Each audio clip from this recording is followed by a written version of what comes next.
Growing up, I honestly thought my dad was just cheap. We lived in a tiny, drafty house, drove a beat-up truck that rattled like a bucket of bolts every time we hit 40 miles per hour, and I never had the cool, brand-name sneakers. I used to be so embarrassed when he'd pick me up from soccer practice, ducking my head in the passenger seat so my friends wouldn't see that rusted-out fender. Money doesn't grow on trees, Elena, he'd say, over and over, while he spent his Saturday nights greasy and tired, hunched under the hood of that truck just to keep it running for one more week. I grew up resentful, thinking he was just hoarding every cent while I wore hand-me-downs. Well, fast forward 10 years.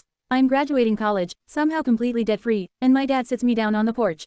He hands me a small, weathered envelope, the edges all frayed and yellowed. Inside, it wasn't a graduation check. It was a stack of hospital receipts.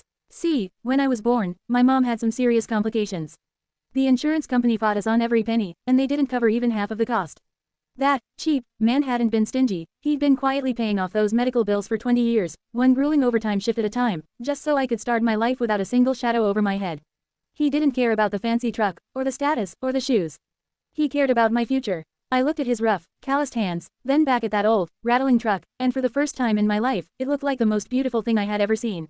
Real love doesn't always make a lot of noise. Sometimes, it just shows up to work, and stays until the job is done.